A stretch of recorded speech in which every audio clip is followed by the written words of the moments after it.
एक दिन के बाद हो दिखल जा राजा परीक्षित जी एक दा धनु गामा से विचरण मर गया बने अमेरिकानुगतम सातम्मा अच्युततिस्तो अभिसाम्मा। एक दिन के बाद हो धनुष मारने की राजा परीक्षित जंगल में शिकार करे गईले। एक मृग के पीछा करत करत दिखल जा थक गईले। उन्हें अत्यंत भूख और प्यास लगल और जब दिखल जा अत्यंत उन्हें भूख और प्यास लगल तो पानी ढूंढत जाके ऋषि समीक के आश्रम पर पहुंचले। और देखल जा जब समीक ऋषि के आश्रम पर पहुंचले तो वह समय समीक ऋषि भगवान के ध्यान में मगन रहले। वहां जाके जब पानी मांगे लगले तो वह समय ऋषि जी देखल जा भगवान के ध्यान में बैठल बाटे। अतः उनके अइले के आभास नहीं भेल राजा के अइले के। जब महाराज देखले कि यह आश्रम में हमें देखल जा आसन अति तो कुछ भी नहीं मिलल तो क्रोधातुर हो गए। सोचे लगले आंखों ने देखा तपसी ने अरे आंखों का पलक गिराया है। अरे दिल से सोचा देख कर मुझे अरे इनने आके चुराया है। मैं काना नहीं कुरूप नहीं अरे मुझको अपना अभिमान नहीं कंजूस नहीं चुगलखोर नहीं पृथ्वी पर ने संतान नहीं। लगले सोचे राजा परीक्षित देखल जा कल युगन के बुद्धि खराब कई रहले बा। सोचत ने कि न हम काना बाटी न कुरूप बाटी न हमें अपना अहंकार है न दुनिया में हम कंजूस है बाटी न हम चुगलखोर है बाटी पृथ्वी पर निसंतान भी नहीं हम बाटे। फिर भी जौनवा ये ब्राह्मण हमार मुंह देखा पसंद काहे नहीं कैले इतना आज तक हमार के हो अपमान नहीं कैले रहल। क्या तरह से देखल जा राजा परीक्षित जी के बुद्धि कलयुग खराब कर देले बा। सोच कहले कि हिस्सों न कादमुनि राजा के बुद्धि खराब भइल। राजा परीक्षित जी देखत का बाटे कि तो थोड़े दूर पर एक मरल सर्प पड़ल हल। उन्होंने कहा के ले बिने बिनरगा चांदा धनुष को टाम चनिधा पुरमागत गमत गईले वा सर्प के अपने धनुष के लोग पर उठा के ले ले और लाके ऋषि समीक जी के गटैया में लपेट देले। जब देखल जा ऋषि समीक के गटई में मरल सर्प लपेट देले और वही तुरंत अपने नगर वापस चल गए। आश्रम वासी जब ये देखले तो कौशिक नदी पर देखल जा कौशिकी नदी पर समीक ऋषि के पुत्र सिंगी ऋषि स्नान करे गए बाटे। उनसे जाके कह दिले ऋषि पुत्र जब सुनले कि राजा परीक्षित अपने राजापन के अहंकार में पड़ के हमारे पिता के गटई में मरल सर्प लपेटे बाटे तो कौशिकी नदी के जल हाथे में ले लहले और श्राप देवे के लिए तैयार हो गए। बस सावधान ओ तक्षक जीवित हो जाओ आज के 7वें रोज उस पापी को उस दुनिया से हम पूरे पहुंचाओ। अब देखल जा श्राप दे दे के रे राजा परीक्षित तो अपने राजापन के अहंकार में पड़ के हमारे पिता के गटई में मरल सर्प लपेटले बाटा। जा हम तुहे श्राप दे तटे कि आज के 7वें दिन तक्षक जीवित हो जाए तुम्हारे मृत्यु के कारण बने तुहे डस ले इतलाता मरा दम तच का सत में हने आदत तस्मन आकोलांकार योदितो में आता दातुयाम। जब यह तरह से श्राप दे तो दिखल्ला स्नान के जब वापस आए अपने पिता की गटई में मरल सर्प के लपेटल देख के श्रृंगी ऋषि अपने पिताजी से लिपट के लगले रोवे और लगले कहे अरे बोला संभालिए देहतात अब कुछ खबर कीजिए इस गत की। अरे देखिए देखने लायक है अरे काली करतूत परीक्षित की। देखिए देखने लायक है अरे काले कर तो परीक्षित के काले हे पिताजी आंख खोल जा, देखल जा आपके संगरी राजा परीक्षित कैसन व्यवहार केले बाटे। अपने पुत्र के रोदन सुन के समीक ऋषि जब अपन आंख खोलने लगले कहे कि हे पिताजी, राजा परीक्षित अपने राजापन के अहंकार में आपके गटई में मरद सर्प लपेटले बाटे, ओकरे बदला में हम उन्हें श्राप दे देहले बाटी, ओकरे बदला में उन्हें श्राप दे देहले बाटी कि आज के 7वें दिन तक्षक जीवित हो जाए और राजा परीक्षित के डर से ले इनके मृत्यु के कारण बने। वह समय समीक ऋषि लगले कहे कि बेटा तू बहुत बड़ा अपराध कह देला, बहुत बड़ा अनर्थ कह देला। पता बा तुम्हें राजा के न रहने पर देश में चोर डाकू बढ़ जाइए, यज्ञ आदि कराए वाला क्यों ना रह जाए, धर्म के नाश हो जाए। हे पुत्र तो जौन बा एक ऋषि के पुत्र हो के तो हसे बहुत बड़ा अपराध भेज बा।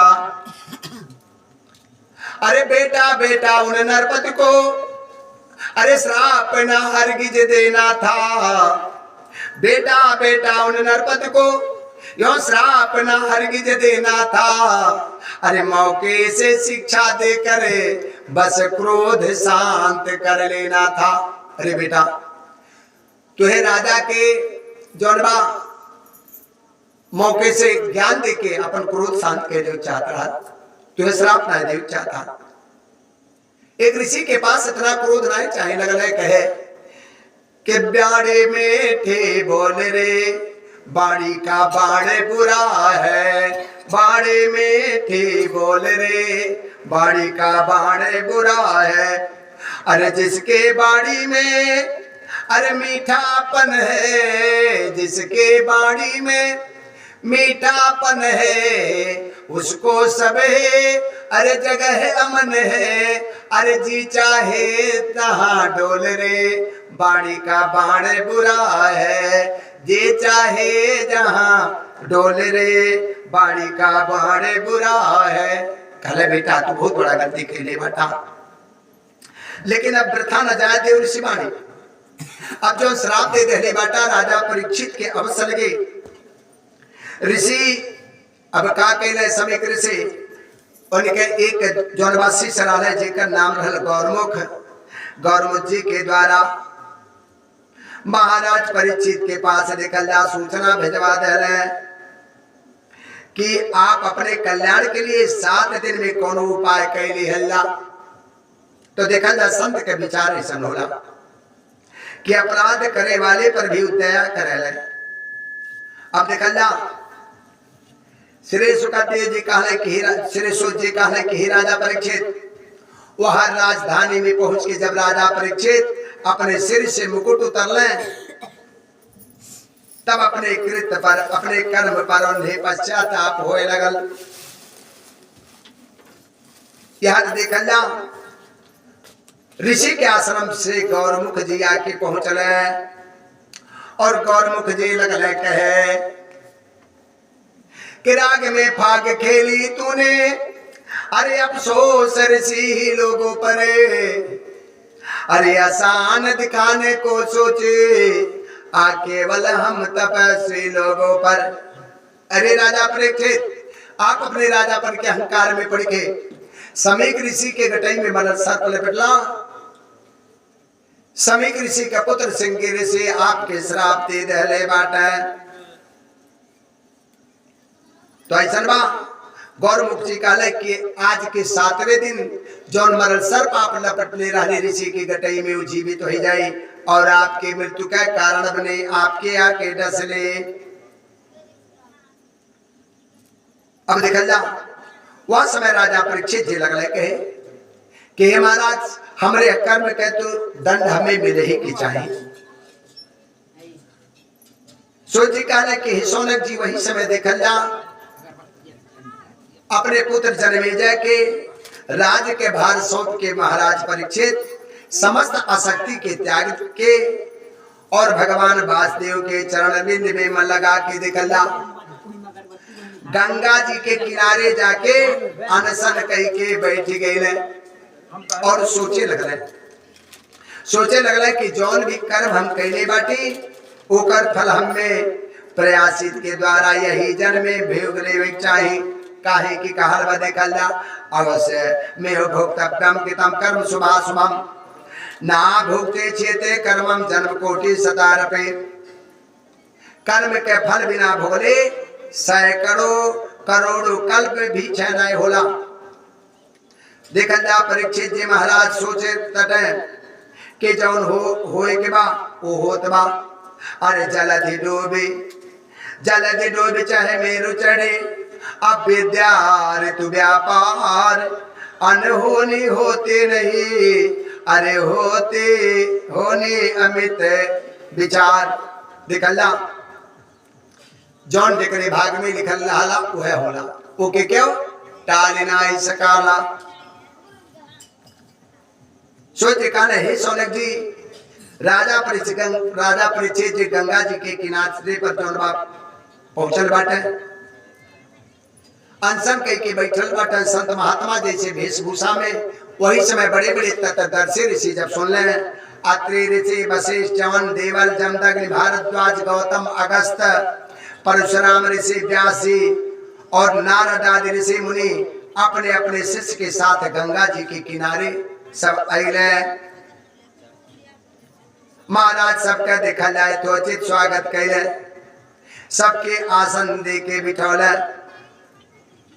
ओकरे बाद देखल जा जब महाराज सबके आसन दे के बैठौले महाराज संत समाज से विनती करे लगले कि हे प्रभु जौने प्राणी के अंत समय निकट हो अपने मुक्ति के लिए निमित्त ओके का करे के चाहिए। तो संत लोग में आपस में विचार विमर्श होए लागल। आपस में विचार विमर्श करत रहले। वही समय देखल जा घूमत अवधूत भेषधारी दिगंबरम वक्त्र विकीर्णम केशम प्रलंबाहु सौनेताम्बा। वही समय श्री सुखदेव जी महाराज आके पहुंचत है। उनके बड़ा बड़ा भुजा बा शरीर पर कोनो वस्त्र नहीं बा। उनके कांति देवता के समान दिखाई देत बा। बाल फैलल बा। उनकी आवत देख के देखल जा सारा सभा के लोग जितना महर्षि मुनि एकत्रित भइल सब लोग खड़ा हो गए। राजा परीक्षित और सारा संत समाज श्री सुखदेव जी के स्वागत कैले। और जब देखल जा स्वागत कैले तो आ समय तो वेद व्यास जी सुखदेव जी के पिता रहे और पराशर ऋषि बाबा रहे। ये सब भी खड़ा होकर स्वागत कैले। राजा परीक्षित के मन में देखा जा शंका उत्पन्न हो गई। राजा परीक्षित जी लगने कहे अरे बोले देवो सुखदेव लाल अरे बच्चे हे अभी कहते हैं। बोले देवो सुखदेव लाल अरे बच्चे हे अभी कहते हैं कि जब तक के पराशर व्यास देव अरे मंडल में आते जाते हैं। जब तक के पराशर व्यास देव अरे मंडल में आते जाते हैं। गुरुजन का अदब मान रखना अगंतों ने हमें बताया है। फिर क्या इन लोगों से बढ़कर अरे सम्मान लाल ने पाया है। राजा परीक्षित लगले कहे कि हे ऋषि जी देखल जा वेद व्यास जी से कहले कि देखल जा ग्रंथ में वेद पुराण में लिखल बा कि अपने से बड़ा के और माता पिता के गुरुजन बिंद के ब्राह्मण के नमस्कार करे के संत महात्मा के प्रणाम करे के लिखल बा। लेकिन आज तक हमें उल्टा व्यवहार नहीं देखले हनी कि एक पिता अपने पुत्र के खड़ा होकर के स्वागत करे। एक बाबा अपने नाती के तरह से खड़ा होकर के स्वागत करे। तो आज उल्टा गंगा बहते थे। कहा पराशर ने निपट है यह गलत ख्याल। कहा पराशर ने निपटे है यह गलत ख्याल। और कौन किसी का बाप है अरे कौन किसी का लाल। कौन किसी का बाप है अरे कौन किसी का लाल। लगल के वह समय देखल जा पराशर ऋषि लगल समझावे कहला कि हे महाराज परीक्षित ये आपका सोच बहुत उल्टा बा। ज्ञान मान में देखल जा पिता से बड़ी के पुत्र हो सके। बाप किसान हो अपने पुत्र के पढ़ा के डीएम बना सकेला, एसडीएम बना सकेला, बड़ा अधिकारी बना सकेला। तो ये जौन बा सुखदेव जी जौन बाटे 88,000 ऋषि लोगन में सबसे ज्ञानवान बाटे। नहीं अमर कथा नहीं की पता बा, बाकी कौनो ऋषि हमेशा अमर कथा नहीं जाने।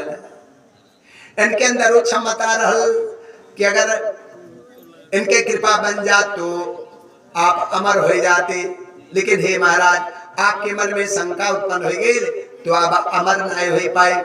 लेकिन आपके मोक्ष के मार्ग अवश्य श्री सुखदेव जी महाराज बताई हैं। क्या तरह से काल है वह समय देखला राजा परीक्षित के मन में पछतावा हो लगल। श्री सुखदेव जी से हाथ जोड़ के लगल क्षमा मांगे। अरे बोला ऋषिदेव क्षमा की जय, अरे बोला ऋषिदेव क्षमा की जय। अरे कुछ ध्यान न दीजिए दोषों पर, अरे अज्ञान मोह का पर्दा है हे नाथ दास की आंखों पर। अज्ञान मोह का पर्दा है हे नाथ दास की आंखों पर। हे नाथ चेती चिंता से, अरे अब किस प्रकार तर सकता हूँ। अरे है 7 रोज का समय फकत, अरे कहिए क्या क्या कर सकता हूँ। है 7 रोज का समय फकत, अरे कहिए क्या क्या कर सकता हूँ। लगले कहे कि हे ऋषि जी, आपकी महिमा के बारे में हम जान नहीं बोले, हमरे अपराध के क्षमा कइला। अभी बताओ 7 दिन के समय रहल, आधा दिन तो बीत गई, 6.5 दिन बचल बा हमारे पास। अब आप लोग अब आप भी हमें ज्ञान दिहला कि कौन ऐसा दान पुण्य करी, कौन ऐसा कथा पुराण सुनी जौन ऐसे देखला तक्षक के डसले से हमार नरक न हो। हमरे अपराध की क्षमा कइला। वही समय देखल जा श्री सुखदेव जी महाराज के सुंदर आसन धले। सुखदेव जी महाराज आराम से बैठ गए और लगल कहे कहले हे महाराज परीक्षित, अरे कल युग में शांति मुक्ति पाना श्रद्धा के ऊपर निर्भर है। जो उनके सौका के कर है वह भक्ति उन्हें की नौकर है। कहले महाराज आप चिंता नहीं कइला, यह कलयुग में शांति और मुक्ति पाए अपने श्रद्धा के ऊपर निर्भर होना। हे महाराज देखल जा, आप चिंता नहीं कइला।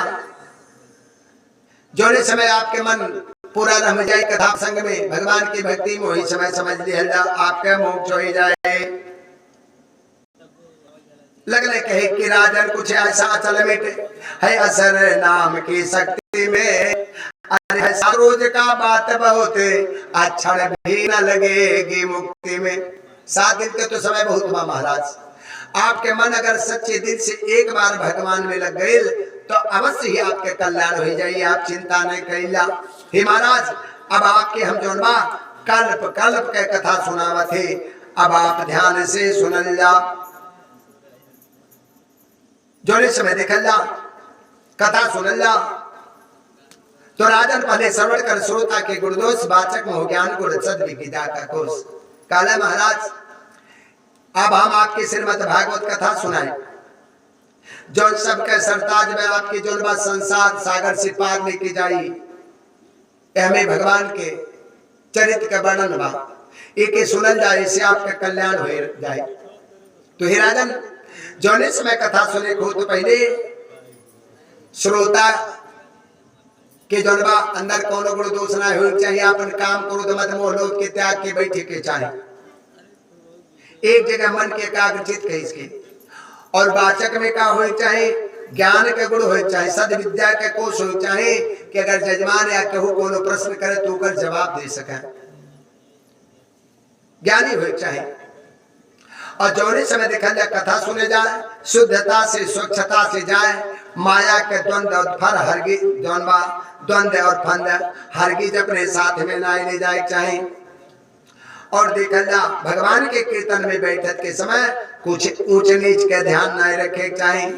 अपने विद्या के अपने तप के अपने धन के अपने गुण के अभिमान नहीं होए के चाहे। और देखा जा चित्त से प्रभु के चरित्र सुने के चाहे तो अवश्य कल्याण हुए।